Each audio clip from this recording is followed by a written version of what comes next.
Tell us who you are and a little bit about your background. So I'm Hughes, and I'm the founder of Radix, which is a very long project now. It's been in development for over 6 years. And what I wanted to do was to solve a lot of the problems that we're now starting to see with blockchain and DLT. There's the obvious ones, scalability and the currency volatility, but there's also some unknown ones, which are the infrastructure problem, and the efficiency problem, and security issues that blockchain and DLTs have. So I spent almost 4 years working solo, trying out new ideas on how to achieve that goal. And then recently, we've scaled up the team because we made good progress on the R&D side of things. We now know where we're going. We have a protocol that we know works. And over the next few months, we're going to start to put out more content around the security, the paper, how things work, and also some publicly facing tests as well, which you can verify as a member of the public, which is very important to showcase that we've done this, and you can verify it yourself. Just trusting us on our word. So it's been a long road. It's been 6 years of you trying and trying again, and succeeding and failing and trying and succeeding and failing. Lots of failing. But you've gotten to the point now where it's just about time. Yes, it is, yeah. So all those iterations before, this is the 4th iteration of the technology, but it was a process that needed to be done so that I could learn what works, what doesn't, what I need to do next. It's never wasted if you learn something from it, right? And that's how a lot of technology evolution goes. It's an iterative process. There's some guy locked away somewhere for years on end, just crunching away at these problems and trying all these different things, and eventually all of the pieces come together, and he has a full understanding of, I need to do this to make this thing work. And it's been the same for me. Yeah, you're that guy. I'm one of them guys, yeah. There has been times where it's quite depressing, and I've spent the weekend in a bottle of whiskey because I've had to throw 18 months worth of work away, but it's been a labour of love, that's for sure. You're going to walk us through something that is really revolutionary when it comes to paying with what we traditionally know as a credit card. Yes. So what do you have? So part of the Radix mandate from the inception of the project was to allow Radix to support native infrastructure, such as being able to do card payments without piggybacking on centralized services like Visa, MasterCard. Right now, those are our only choices. If you're someone who has cryptocurrency and you would like to pay in cryptocurrency, that's really your only choice, is to go through credit card companies that are still tied to big banks like Visa and MasterCard. So right? there are some alternatives, but they're quite clumsy because you're scanning QR codes and you're typing addresses and stuff in. So if you want the convenience of a card, then you really only have the option of going to a service provider that will take your cryptocurrency, issue you a card, and then they load it on your behalf, and you go to the usual places and spend. But that always runs through Visa, MasterCard, or whatever rail it's on, which is fine. But it's always bothered me that with cryptocurrency you have this kind of decentralized core, but all of your interaction with that decentralized core is through centralized services, right? Kind of defeats the point of a decentralized. The whole purpose. Yes. So that's why at Radix, when we've been designing our protocol, these kind of infrastructure improvements, right, so that we're not reliant on the likes of Visa, MasterCard, and other payment service providers, it's been very important to how the protocol has moved. Well, it's important to know why we don't want to entirely rely on Visa and MasterCard, because there are fees associated with them, right? And it can become an expensive bill for merchants. It can, yeah. So if you're a small to medium-sized business, but you're doing a lot of credit card volume, then your fees can get pretty high. But it's not just the fees as well. There's also the lead time on those funds going from your customer's bank account through all the usual process, the merchant accounts, the acquiring banks, and that kind of stuff, actually hitting the merchant's bank account, and that can sometimes be over a week, if not longer. So then in the meantime, the merchants tend to have a credit line to cover that turnover of money, which then they're also usually paying some kind of interest on as well. So merchants, business people lose money, small business owners, any business that takes credit cards lose money in paying those fees to be able to have access to their customers using the credit cards, right? So tell me how this is totally different. So on Radix, the fee cost per a standard transaction is very low.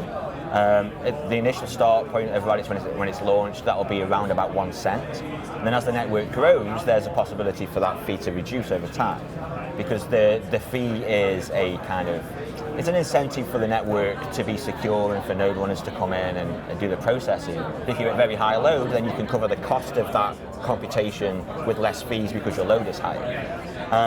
So it's very cheap. It's kind of a fixed fee. But crucially, more than anything, I think it's the merchant isn't at the mercy of a centralized payment rail and any of the kind of legal ramifications they might run into by using that payment rail. You know, you can't use our rail for these kind of products or services, etc., etc.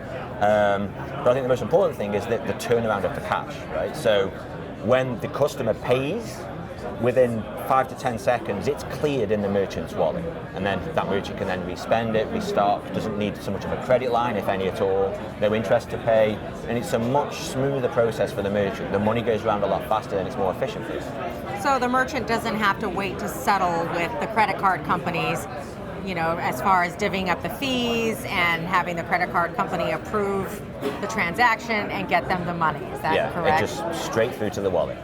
So how is this going to help people? Clearly, we can see the benefit for business owners, and you know, these types of fees that they're currently paying can be the difference of whether or not their businesses survive, possibly some of the smaller businesses. Yeah, it could be. But as far as the consumer, how does it help the consumer? So for the consumer as well, then potentially it leads to maybe some price discount on behalf of the merchant, right? If you've got a process like this, then perhaps the merchant is eager to get their customers to use this technology because it's much cheaper for them. So they almost potentially become your drivers of adoption, right? If you use this payment rail, then I can knock 1% off the price of this particular product or service. But it also benefits consumers in a lot of ways as well, especially those that are unbanked, because then they can have a payment card that they can use anywhere there's an NFC, point of sale terminal, and they don't need a bank account. They don't need to go all through that process of trying to get a bank account. Maybe they can't because they have no identity, right? And we can produce these very cheaply, and it opens up a completely different type of economy in places where there are a lot of unbanked, or you know, poverty is quite high, and it's very difficult for those people to operate in the economy in the traditional way. Are they able to use it for online purchases too at this point? So the card, as you can see on the card, there's no numbers, nothing. The card itself is completely secure. Okay. So to make online transactions with Radix, you would generally use a wallet on your phone or on your desktop. And the process for that is a little bit different, but it's still familiar enough that it's not going to confuse anybody. Like the card, you could give that to anybody and they know what to do with it, right? I stick it in and put a pin in, or I tap and I pay for something. Right. And it's trivial to load it with more currency as well. All right, Dan, I'm ready to see how this works. Okay, so the merchant will have a phone or a standard terminal with some software on, the Radix Pay, accepted here application. So I'm a customer and I've got a Radix card, and I go into this merchant and I want to buy something for $5, right? So the merchant would start the process, enter how much is being paid for, $5 in this case, and then click charge. He will then show this to the customer and say, tap your card to start. So you tap the card and it asks for a PIN number, so it's secure. 34, confirm that. It then says tap again to pay. Consumer taps to pay, processing finish, and then the merchant can go to his wallet, and within a few seconds the $5 has showed up. Right there, Right that there. quickly. That's now ready to spend. Right, and with a credit card company, That would take days.